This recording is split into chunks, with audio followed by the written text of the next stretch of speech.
Okay. And you're live with Archie Luxury today, the world's greatest dog trainer, Marc Goldberg, successful author, canine god, interviews Archie Luxury. Tell me, Marc, what did you want to interview Archie about? You said to me you had questions you wanted to ask me. Fire away. I have. I think, you know, first let it be known that I'm... Let me ask you this. If you're being attacked by a vicious dog, he's growling at you, right? He's about to... What should you do? Should you pounce at him? What should you do? If you're being attacked by a... Is it a large vicious... Let's assume it's a large vicious dog. A large... Like Dobermans or Alsatians or something like that? Yeah. Actually, I've owned both. I've owned a German Shepherd as well as a Doberman, some of my favorite dogs. But yeah, if you're being viciously attacked by one, what you need to do is you need to assume a low center of gravity.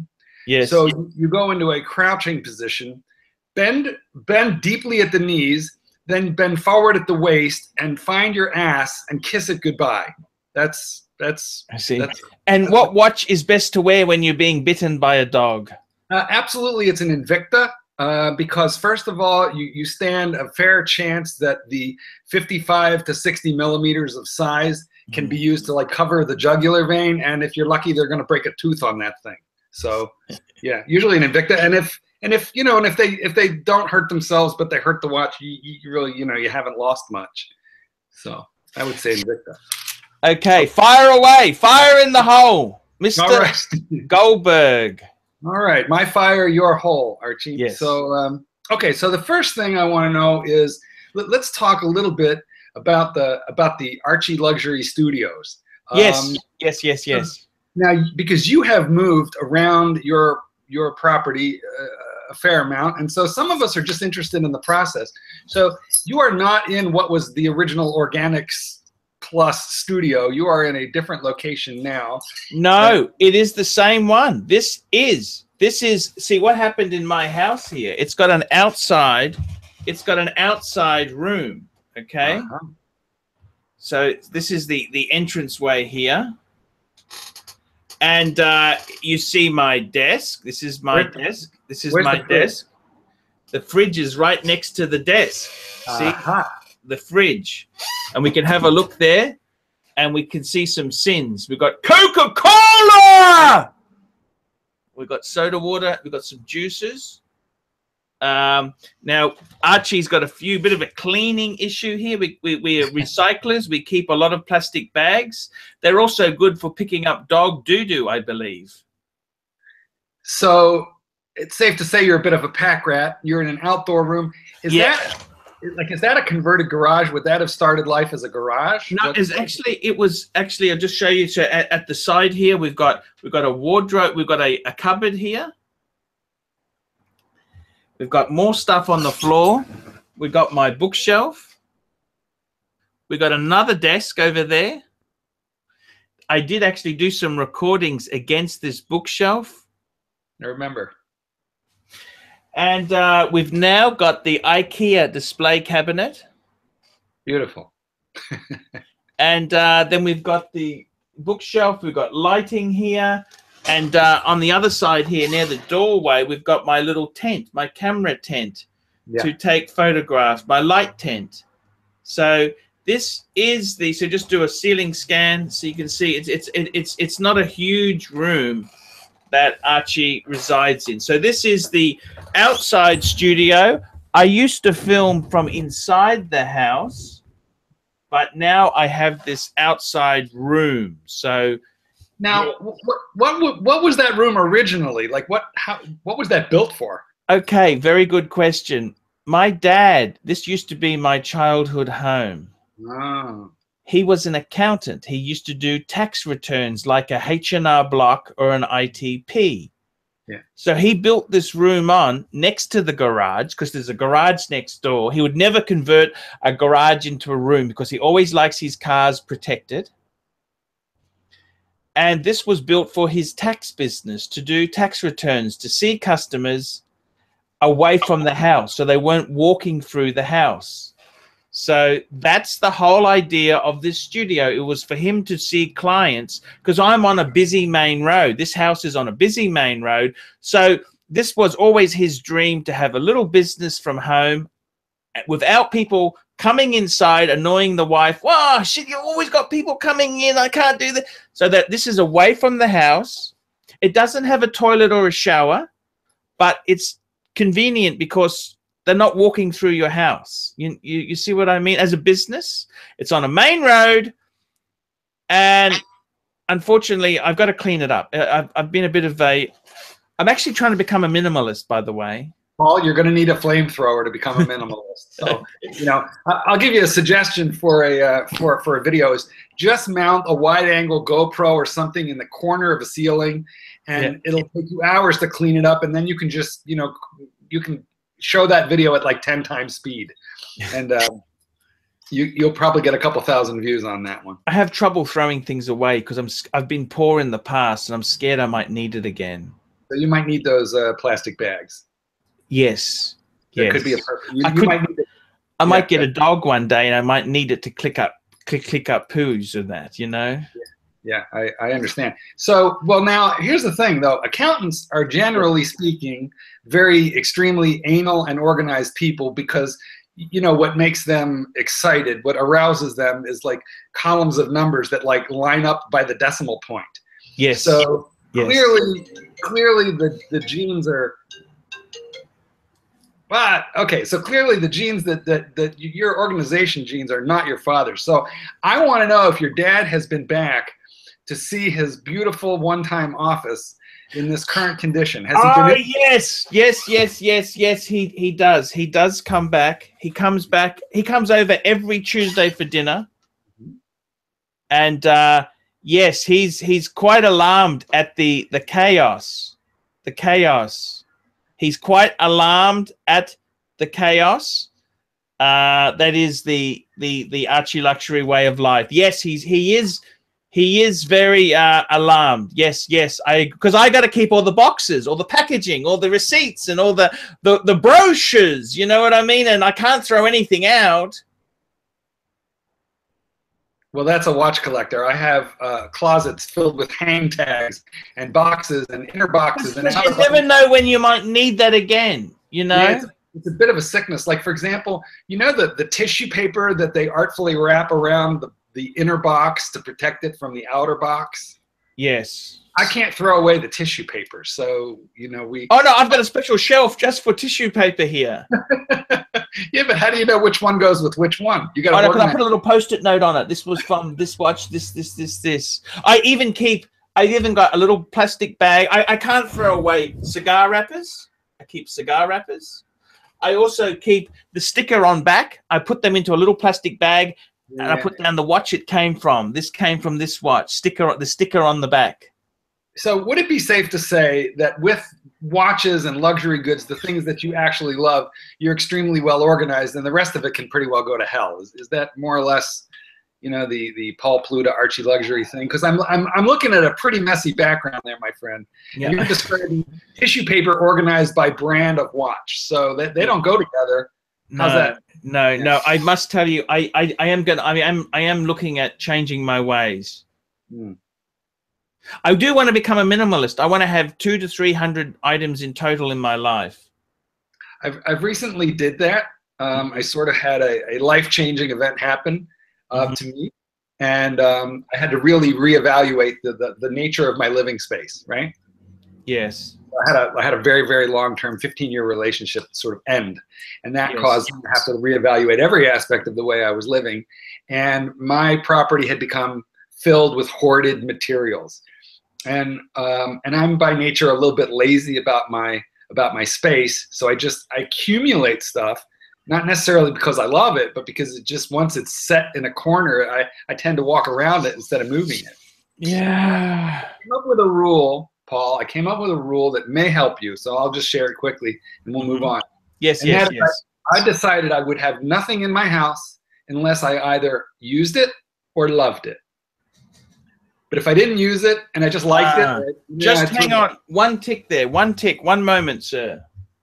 You bet.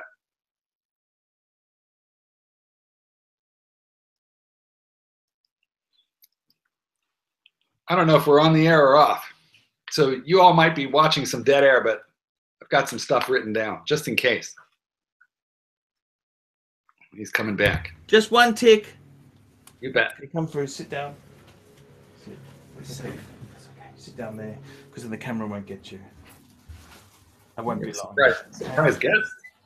We're gonna have a surprise guest here. My dog trainer. He's a good guy. Okay, we're back again, Marc.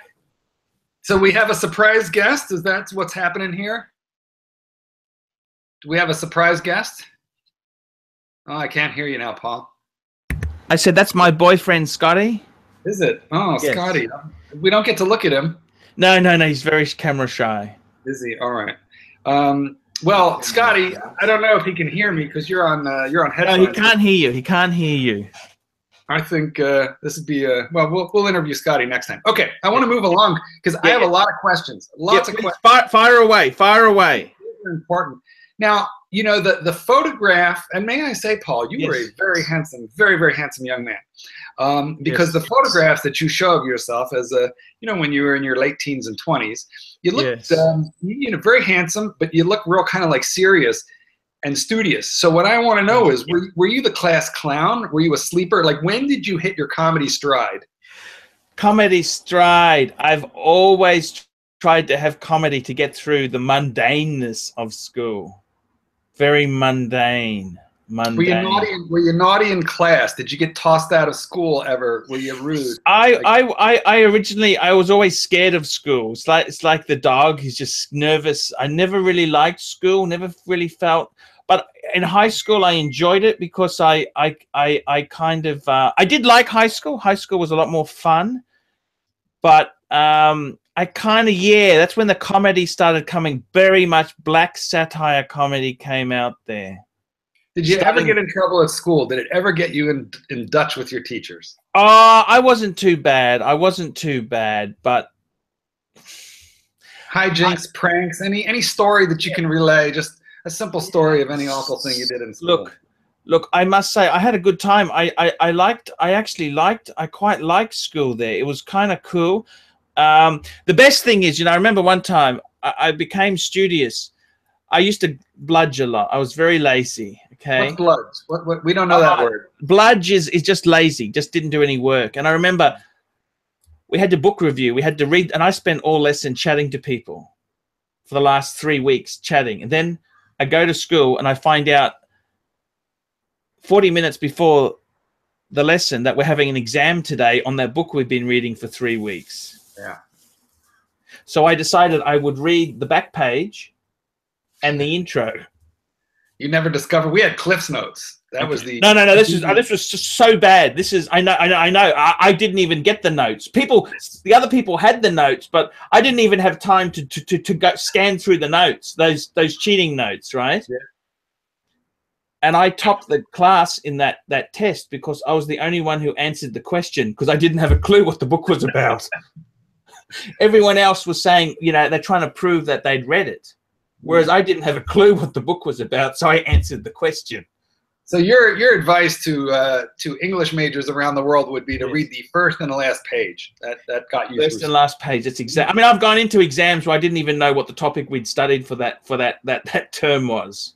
Yeah, you and I would have gotten along very well in high school. In fact, I wrote book reports. I was an English major in university, and that means I wrote book reports about books I've never read before, which is where I'm sure I get the gift of gab from, because we learn to think on everything. Yeah. I learned to love English. I really did. I loved English. I did the histories. I loved the English. I kind of liked them as subjects. They were cool. Well, I'd like to move on to another topic, and we're not going to dwell on this one. But when does a young Paul Pluter first lose it to a young lady? When does that happen? Oh, jeez, you're really asking personal questions today, aren't you? You got to get detailed. I'm keeping it respectful and loving, but listen, inquiring minds want to know where does a young Archie Luxury first wax his carrot? Well, Jesus Christ, you only for you, only because you're asking there. Jesus Christ, this is very personal question. Tisn't it? Jeez. you know, that's a very good question there. Look, I would proudly have to say that it was after I discovered money. Now, I'm going to need you to expand at least a little bit on that. We didn't leave it vague. We leave it vague there. Well, let's say, were you in Australia? Yes. Right. Yes. Okay, no worries. So I think we all understand. Okay, so in other words, okay, on a slightly different but similar vein, you know, in the United States we have a concept called allowance, which is where you know, when I was a kid, I got $2 a week, but I had to mow the lawn, take out the I see. Yes. Which, by the way, is why one of the reasons I started training dogs, because my teachers paid me to train their dogs, and they paid me more than my mother did. You know, they gave me more in an hour than my mother gave me for a week. So I'd like to know, how did you first earn money? Well, that's a good question. How did I first earn money? Money is such an important thing. Look, I actually started selling computer parts. I remember that story. Yeah, I started selling computer parts. When you started selling computer parts? Oh, I was 15. So at 15, you started to earn your first bit of money, and starting to sell. Yeah, and that's when I started to buy some luxury goods and possibly luxury experiences. And then, so I saved every penny I had, and then 15 years later, I got divorced and gave her the lot. Understood. But we have triangulated you down to about 15 years of age when you first discovered the concept of money and, in fact, had some. So that's correct. So we, you know, that answered a little bit more about the other question. Now, I want to start getting into watches, but before we move directly into, like, you know, the heart of the matter, which is watches, I got to ask you, you know, you have invited a weird cast of characters into your life and into your channel.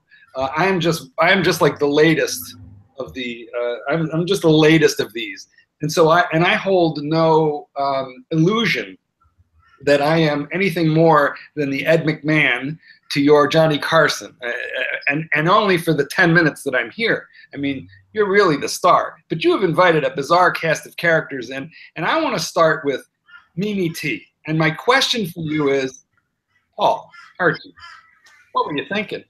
What were you thinking? Tell me the thought process that made that happen. Oh, look, I think to be honest with you there, right? I think next time I gotta vet the questions. You know that? I'm so sorry. Should we move on? Yeah. Look, basically, I can tell you what the concept was. Is that I do watches. I can tell you. Just we don't mention that name again, please. Sorry. I do watches. I have certain audience and certain markets share. Some of these channels that do lipstick reviews, perfume reviews, handbag reviews, they have squillions and millions and millions of subscribers. So I was trying to broaden the base, and the problem is when you're an overweight, middle-aged, lower middle class, middle-aged white guy, it's a bit hard to pull into that demographic. So I thought, okay, what I'll do is I'll get someone who's young and peppy. They don't need to know anything. They just need to be the mouthpiece for the script I give them. Got it. That's helpful. And so this was the whole concept. They didn't need to know anything. I would provide the information, and they would basically ride the journey with me. You understand? Because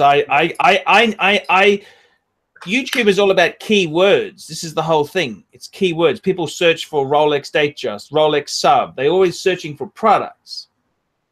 So my idea was to have this concept where I could have someone who was young, peppy, female, we could get into these topics and grow a different segment. The thing went bad because people get an ego. They get an ego and they don't want to listen to the master.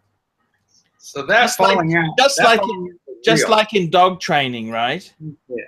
The dog needs to know who is the master. You cannot have two bosses. The dog if you don't be the boss, the dog will think it's the boss, and it can be a terrible boss. Make no bones about it. Well, I'm going to real quick insert a commercial for my new book. It's called Let Dogs Be Dogs. It's available for pre-order on Amazon, and it's sort of on that topic. Let Dogs Be Dogs. You can find it on Amazon now. But back to you. So that situation wasn't pre-planned. That was a real unfolding of events as you've just described. Because many of us really thought you had a master plan and the whole thing was faked up. But in reality, there was an issue there. There's a very big issue. You know, it's a lot of these things are ego. These are very ego-driven type topics. And basically, look, I didn't mind putting some money in to the project.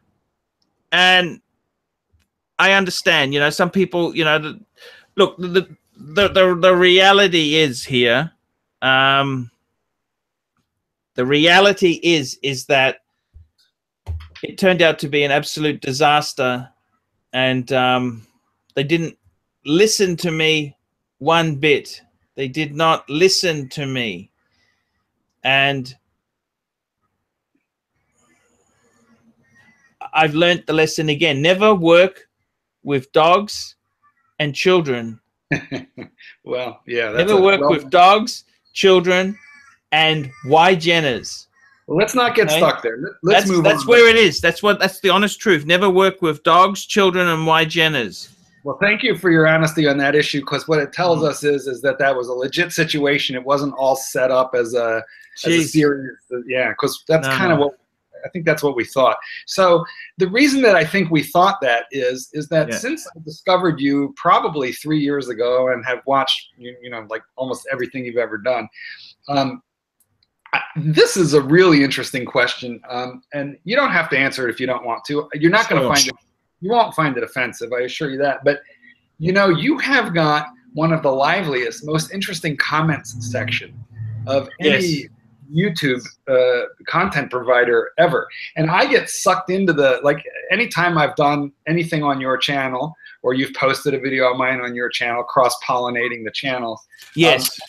I have to say, I do read the comments on your side as well as mine. Yes. But I go on to the ones on your side with extreme trepidation, just as I will this time, because these fuckers are extremely crazy and cruel. So what I want to know, first of all, is do you secretly read the comments? Because all of your subscribers know you never comment in the comments. So as far as occasionally I do. Occasionally I do. No, I don't have time to read these comments. I'm pretty disorganized. My YouTube business is about as organized as my room. Understood. But so it's not. I got Sucker Horn does he's a sort of a moderator now. He does do a bit. Now, that brings me right to, so you don't read the comments much. Once in a while, you have a look. That's where, you know. Okay. So I want to know why Sucker Horn hates me. He made a comment on the last video that he was like getting sick. So what is it about? What is John's difficulty with me? Whenever that man, handlebar mustache, hooked up to a heart-lung machine in a hospital, smoking like a fiend behind a desk filled with gold Buddhas, whatever that guy does with his 72 subscribers, I'm watching, because I can't not watch that man. He's he has an aura of mystery and insanity about him that appeals. So I find him to be a fascinating guy. But I have heard through channels and through his own words, Sucker Horn doesn't like me. Now, there's a theory about why that is, but what do you know? I haven't heard anything. I thought he did like you. Oh, look at the comments that he made on our last video. See, I don't read the comments. He's not flattering. Anyway, you might have John. I think you're one of the most fascinating guys out there. Now he's a very fascinating guy. He is. That's why I patched things up and got him back on the show. It's all for ratings. Nobody would have heard of this guy if not for you. But I think he's a cool guy. He's okay. Sucker Horn's okay. He's okay. So Archie, you tend to, well, okay, Archie, I don't know what to call you. What should I be calling you Archie's right now? Fine. Archie's fine. Archie's fine. I want to just real quick ask you about the relationship that you have with Paul and the relationship that Paul has with you, because sometimes I think you sure confuse the audience about who is the method actor playing whom. And I wonder if sometimes you don't get a bit confused yourself. So, you know, who really are you? And how close to this character are you? Well, this is the thing. It's where does the insanity stop and the genius begin? You know? And that's really probably one of the best compliments they can give me is they're not sure. Is which part is real and which part isn't? A lot of it is real, but some of it isn't. And that's the problem. Do you ever get like stuck, you know, to the point where you're doing Archie Luxury at the dinner table with the family? Like, can you break out of this when the camera goes off? Yeah, I'm pretty different in real life. I think that's an ultra ego, you know. Yeah. So there's no multiple personsility disorder. No, there is. I do have a. There are some times where I do get a bit cheesed off over certain issues. My life is full of these issues. Yeah, but you're at your best when you're ranting and raving. I mean, Archie is on a train. See, I'm as polite and nice as I can be, considering the lower middle class status I have. And the struggle to maintain it. The struggle to maintain it. That's exactly right. It's a very, very big struggle. It's very hard. It's very, very, very hard. It's mean. It's nasty. It's vicious. It is very, very hard to survive in this world here. Very tough. You know, just a quick explanation, if I may. Stop me if I'm explaining wrong. But the algorithms on YouTube make it really difficult for YouTube content providers to really understand what video is going to make money and what isn't. And could you ballpark for us the number of hours that you're spending on this career? Because I think people don't understand. They think you video, you just upload it. It takes you 10 minutes. I gotta be honest with you. I spend a lot of time researching things, looking at other channels for other ideas, and mainly not watch channels. I don't watch a lot of watch channels, but I watch a lot of other channels just to see how people do things, and also with my own depression, my own career depression syndrome, which I suffer from. The fact that I'm unemployable, completely unemployable. See, people think this is shtick, but I don't think you're shticking right now. I think no. I've got to tell you the truth. My revenue's really badly affected.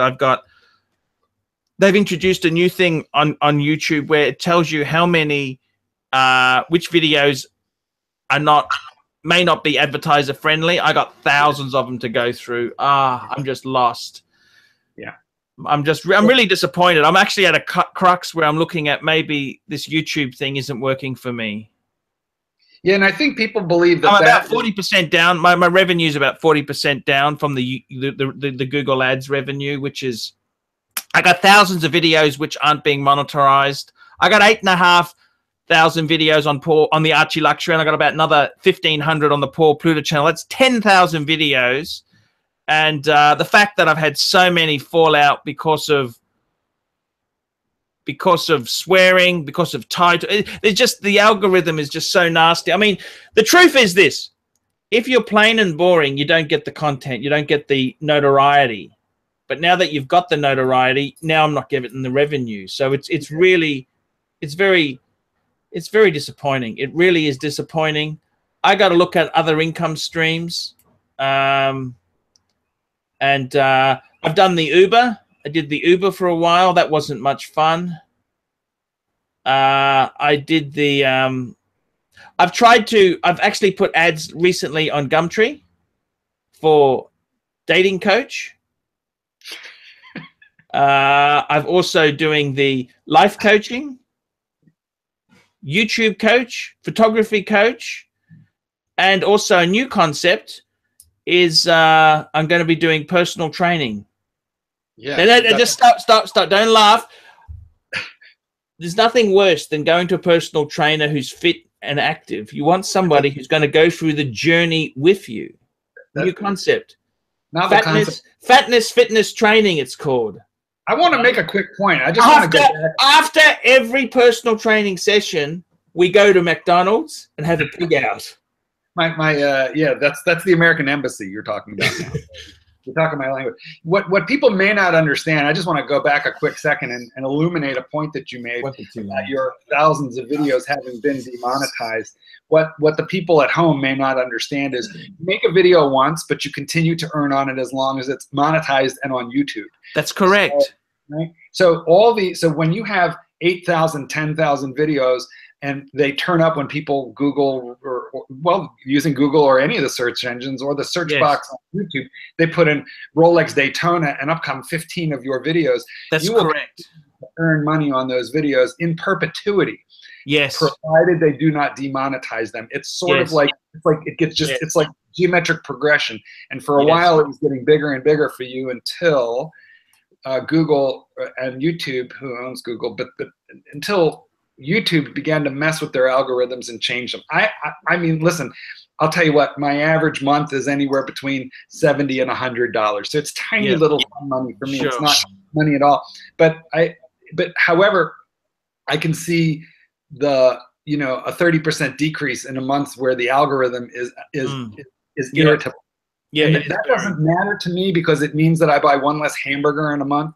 But to somebody who's making a full-time living and paying a mortgage, it would be catastrophic. Yes, it is very, because it was never that great an income in the first place. And anyhow, look, I'm going through a crux in my life at the moment. I've got a number of issues at the moment there. A number of issues. I must confess, I have cured myself from the dating site addiction. Continuous rejection will eventually tell you that it's not working. So that's one good plus. But I got to tell you, the travel's all been cut. It's all been stopped. It's all stopped. The international travel's gone because I can't afford the ticket, sunshine. Yeah. Well, how about organizing a trip to Bangers? How's that going to go? Will that I don't have any money. I can't do it. Can't do it. Not only would I be arrested if I flew Thai Airlines after I released that video.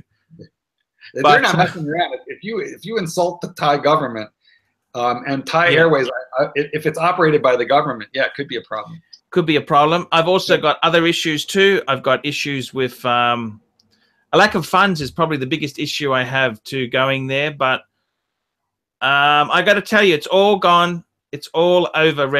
Look, I'm doing the YouTube. We're trying to do videos. It's look, it has its ups and downs, Mark. Tell us something happy, because I didn't intend for this interview to be to bum you out or the viewers. Tell us something happy. I don't really like pets. As I've gotten older, I was never allowed to have a dog. I wanted a dog. I begged my parents for a dog. My dad said no. I wanted a beagle or a collie, a border collie or a lassie type collie, which are quite aggressive dogs. I wanted one of those. My dad didn't want one because he didn't want them pooing around the yard. Well, because he was an accountant, and accountants are anal. I understand. He didn't want them biting clients as they're trying to come in. So no dogs. And now I don't know if I really like pets now. You might start with a pet. I got to be honest. I used to have some birds, some budgerigars or canary or a peach face. They'll make noise in the background of your videos. A fish tank actually a fish tank in the lovely studio area would allow you to pressure and water test a variety of dive watches. I understand. That's a good choice there. Yeah, I don't know why it just happened that way. So all right. No pets. Well, I want to ask you a couple of quick questions. Sure. And then we can get close to wrapping it up. Now, I'm sorry. Today it's been a bad day. I had my as I said, my boyfriend Scotty came over today, and I'm teasing him. He's a friend. He's he's a friend. We make videos together. He's desperately trying to help me survive in this bad times. That's the truth. I'm just teasing him, okay? He's very camera shy. He doesn't want to be on camera, but we do hear his voice occasionally. Say hello, Scotty. Yeah, hi, Mark. Hello there, Scotty. Nice to meet you. Yeah. When are you going to do a watch review of all your watches? You mean like a state of the collection? Yeah, but all pieces, everything. Yeah, that would require me to bring them all home, and I'm not sure I have a sock that big. You know, I transport them in socks or Ziploc bags. I'm not a high class operation, and I'm also, that goes to my particular weirdness, Scotty, which is I'm a little afraid to add it all up. Like, I don't really want to know what I have, because I think if I did one day, I would add up the money that I got tied up in this crap, and I would upset myself. So, so I'm reviewing them one at a time. I just give the headphones to Sorry, Mark, I didn't actually catch any of that. Oh, yeah. What I said, Scotty, was that I'm a little afraid to bring them all home at once, because then I would have to kind of add it up, and I would know exactly how much money I have tied up in watches, and I think I would probably be mortified and I would probably end up having to seek psychological treatment. Sure. Bluetooth mode has been on. Okay, well, that's understandable, I suppose. Yeah, but I'll review them one at a time, and then one day or another I'll do them all at once, maybe. Another question: have you ever thought about changing the bracelet on your Batman to I put in the Submariner bracelet on? So your question is, am I inclined to take the perfect bracelet, which is the Oyster bracelet, developed over the last 75 years to be the perfection that it is now, with its polished center links that are solid, its milled out clasp, which has little ceramic ball bearings.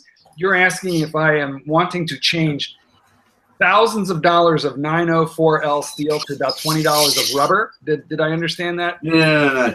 Change to the Submariner bracelet.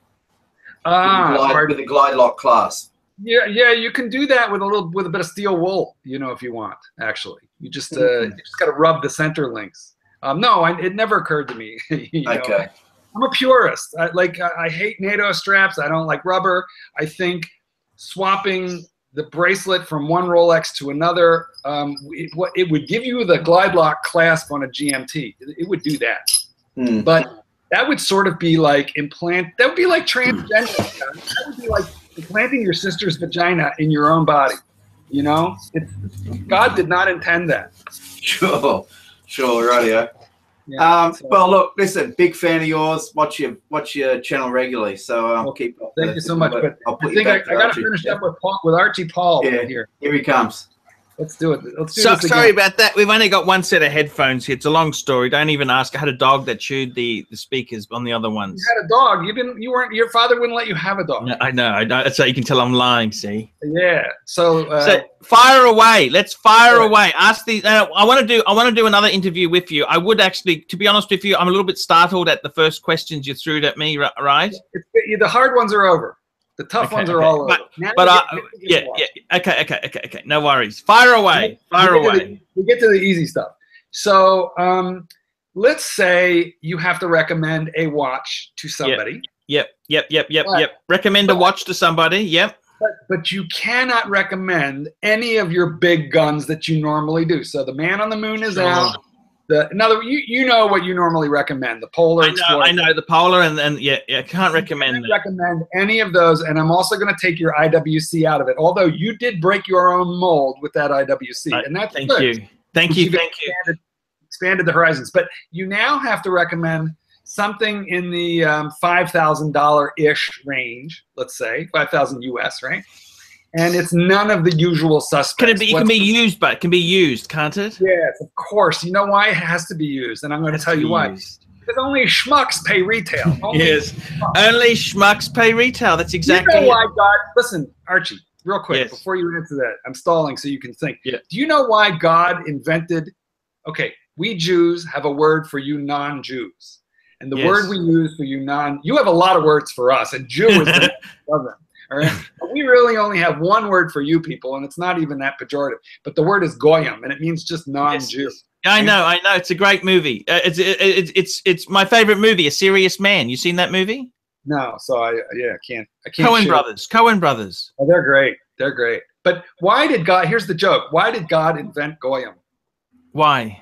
Because somebody has to pay retail, but it's not going to.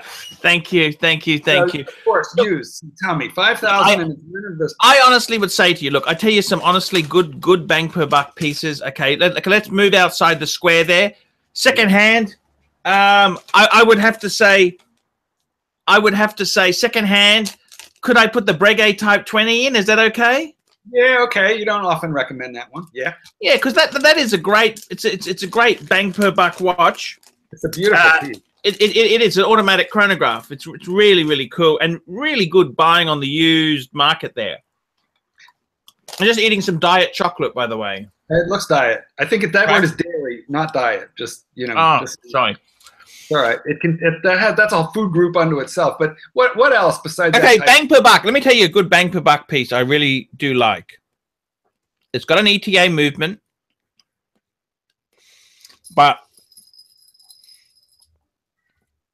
Breitling Super Ocean Heritage. I like the look of it. I don't like that one. I got 3 Breitling. I just hate that one. But I'm glad to hear that Breitling. The Heritage. You know the Heritage? The Heritage? No, I don't like the look of that one. I have a Super Ocean and I have a Steel Fish. I don't have them here, or I'd show you. But no, because I think they're amazing bang per buck. They can go to such depths, and they're pretty cheap on the used market.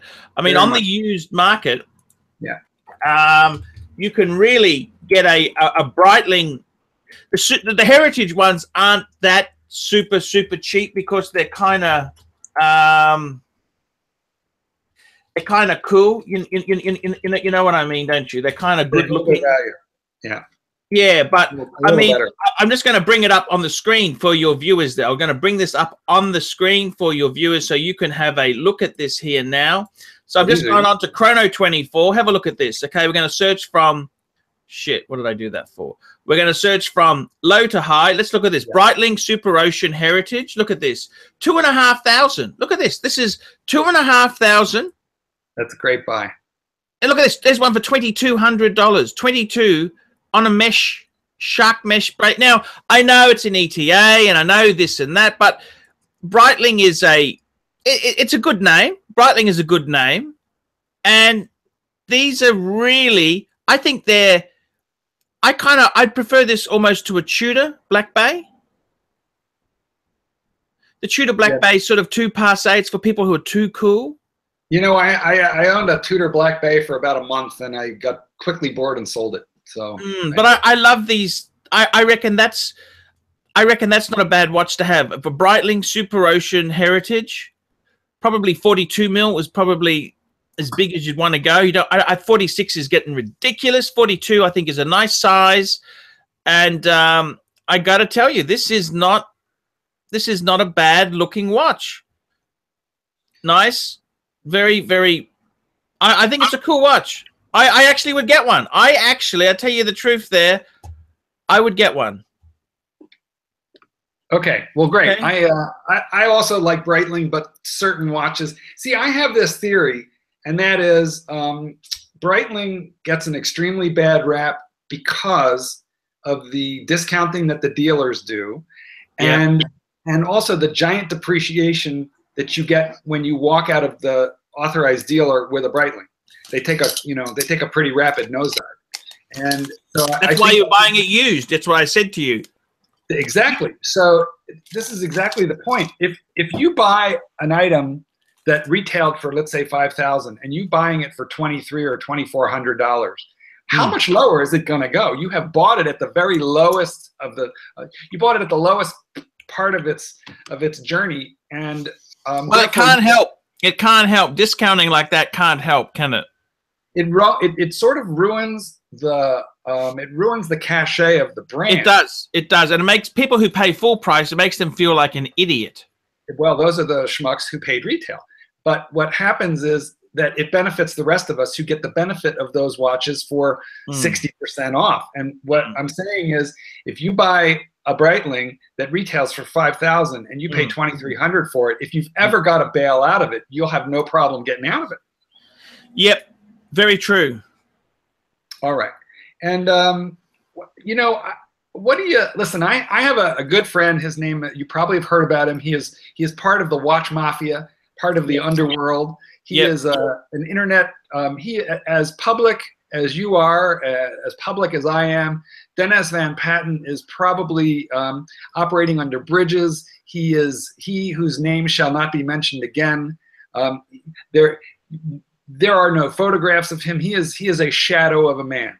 Sure. I don't understand why, but I know him personally. I would describe him as a good friend. I've been out to eat with him, you know, several times. I sold him a watch. I sold him an Amiga. Okay. Well, it was actually a Seamaster Quartz. He is a terrific human being and extremely knowledgeable, but he is secretive. And he's secretive. Okay, secretive. Okay. But he is a genius for vintage stuff, and that's what he really likes. And you get into what I would describe as a certain layer of vintage, such as pre-ceramic Rolex, but you're really careful about not jumping down the rabbit hole on the broader world of vintage. What is your thinking about vintage watches? Well, the problem is that I own so many legendary vintage watches, and I sold them far too cheap, and it's so painful to go back there. It's like having a Daytona Ferrari and a Dino Ferrari, and then all of a sudden the market's boomed, and you think, oh, I don't own one of these anymore. Oh, you look like an idiot. Because I've owned a plastic 1016 Explorer 1. I had a multiple 5512s, multiple 5513s, multiple red sub 1680s. I've had one plastic Sea Dweller. I've had. Well, that's painful to have. 1655. That's the Orange Hand Explorer 2. I've had so many pieces like that, which I used to own. And the other thing is too, is that with vintage, there's so much things with the dials could be changed. It's so picky. I like to use and wear my watches too. Like I kind of like things that have waterproofing to some extent. Vintage stuff often has absolutely no waterproofing. Just wear it. Yeah, it's very delicate. It's kind of hard to recommend it. I suppose the watches I like most are 90s and noughties. So sort of 1980s getting a bit old, but I like anything from the 90s and the 2000s up to about 2000. I mean, anything past 2010, it's too modern. You're paying a premium because it's only 7 years old. But I like 90s and noughties because you look at my collection. That's where most of it fits in. The Patek is from 2003. The Reverso, early 2000s, okay? My Reverso. My Explorer 2, 2007. Speedy, 2004, I think it is. The IWC, 2007. What's that, 2009? My Ingenua. 07, could be wrong. Okay, Ingenua is sort of, you know, the Breguet is the only really, which is possibly only a couple years old. So I like that bang per buck. If it's too new, you're paying too much. If it's only 3 years old, well, you're going to be paying lumped into retail. I want the sweet spot, the bang per buck, and I want usability. With a lot of vintage things, I do love it. Some things, it's like looking at a vintage car. They're beautiful, but they're real. I had that Mercedes for a while. I was looking after it for a couple months. You had to warm the bastard up for 5 minutes before you drove. You never just put your foot down and drove. The thing would fall to bits. You had to treat it with kit gloves. A vintage watch is kind of the same. You can't dive with a vintage Submariner. My God, you could damage the original dial. Could you imagine? You just would not do it. You understand, don't you? I do. I do. You know what you did to me? You know how you will once in a while go off. You get a wild hair up your butt every once in a while, Archie, and you will tear off into some weird watch detour. Yes. And then you don't know what happens when you do that. You get a whole bunch of us like all, yeah. It is your fault that I own a watch that I cannot wear in water, that I cannot wash my hands when I'm wearing it. What watch is that? Oh, that bloody Omega Flightmaster. It's a beautiful thing, isn't it? Ah, the Flightmaster. Yeah. Jeez, the Flightmeister. Yes. That was probably, that's a very advanced watch. You think about it. If it wasn't so ugly, it would be very valuable. It's like a computer. That thing. I know. It's manual wind. It's got an 861 movement in it. It's a GMT. It's a chronograph. It's an amazing piece of kit. It is, and it has everything on it that you could want in a watch and more, and you know, and they're relatively cheap for what they are. They are. Bang per buck is amazing. Yeah, so I have one of those. I think I paid maybe $2,300 for it. It was hard for me to get out of mine. I had to do a swap back with the dealer. I think the dealer I got off from I may have paid a little bit too much. Anyhow, I swapped it for 2 ladies, which thank God I've managed to move most of that. I got my money back, so. Yeah, it's pretty easy to get stuck with stuff like that because it's such an oddball thing. The market for it is like really small. So yeah, you're right. There's a dedicated band of Flightmaster collectors, you know, but they're a small group and therefore the market's really small. Yeah, you're right. Well, I think I have plumbed the depths of everything I could possibly think of asking. That is fantastic. I'd like to do another show with you. I'd like to do another one with you. I've got to shoot off now because I've got Scotty waiting for me. Wait a minute. You're going to shoot off with Scotty? Is that what I'm hearing? Well, actually, I sold one of Scotty's watches. This is what happened. We put it on my channel. You're so sweet. He sold the remember Scotty's actually saving for a house deposit. So he had the Batman and he had the Explorer 1. Which one has he sold? Explorer 1's actually sold. Yeah, thank God, because the Batman. Thank God. The Batman is so cool. Why would you get rid of the Batman? You'd have to keep that one. You'd have to keep the Batman, wouldn't you? I mean, nothing wrong with the Explorer 1, but the Batman is just so. You're frozen. Let's see if you come back. We're frozen right now. We're frozen? I can see you. Okay, fine. We're back. So if I had to have one watch collection, the Batman is so cool. It'd be really high up there. If I had to have a one watch collection, I am sure I would take what is my least comfortable watch, my most uncomfortable watch, but it is the James Cameron. And that is, James Cameron, yeah. You know what? Think about it. It is the biggest, baddest, meanest hunk of Rolex 904L like in existence. So what do you want to get a more delicate watch when you can own like the biggest bastard chunk? Actually, Scotty had a Deep Sea, which is kind of the James Cameron without the James Cameron dial. Yeah, but that's sort of like having sex wearing a raincoat. You know, it's not. It's just close. I know. But what would you have after the James Cameron? What's the number 2 choice if you had to pick one? Well, you know, oh boy, of the ones I have right now, I think this is like what. Yeah, I have a Breitling World Timer, the Galactic. Actually, that is beautiful. You sent me a picture of it. I love the map on the. That is actually a very, very cool looking watch. And I love that watch, but that one, and that is an in-house movement with like 15 patents. So it's a brilliant watch. It's a great movement. Yes. I don't think it's an oddball because Breitling is not known for that type of watch. They're known more for aviation related or dive watches. Yeah. But I love it. No, but it's an aviation watch. It's the world travelers type watch. Yeah, I love the Breitling aircraft. You know that they sponsored the Breitling Super Constellation they got with Breitling colors on it, and a DC3. They've also got a DC3 Breitling. I like that. Look, I got to tell you, how many decent watches do you have? Ignoring the crap, how many decent watches do we have? Me? Well, we did this, okay, so I got to run through it. Let's count that Breitling, but not my other ones, because my other ones are ETA. But that Breitling, then I have the James Cameron, the Batman. I have a pre-ceramic Sea Dweller. I have a black GMT. I have a two-tone Date Just. I have a bluesy, a 16613. Can you please? I tell you what we're going to do. I would love you to take a photo with all this stuff together. No, it's in the box. I'll go do it, but I gotta go. Not today. We'll do another interview. I want to look at your collection there, Mark. It's been a pleasure to talk to you today. I got to shoot off. I got to make some moves. Can I just say, in America, shoot off does not mean leave. Okay. Okay. Thank you, Mark. It's been great having you here. I'll talk to Suckerhorn and find out why he dislikes you. I tell him not to dislike me. Tell him he's on my list of heroes. I want his autograph. Yeah, because he, Suckerhorn's dad was Jewish. Did you know that? Well, maybe he poked Suckerhorn in the forehead at a certain point. Suckerhorn's Catholic because religion goes on the mother, right? Doesn't it? And, you know, in our religion it does, but you know, maybe Suckerhorn got poked in the forehead when, you know, in utero, and maybe he never forgave our. I don't know. Find out. But, you know, just I'll find out. Okay, it's been great chatting to you, Mark. We got. I'm actually flying down to Melbourne to deliver another watch I've sold. Let's catch up next week. Can we do that? Yeah.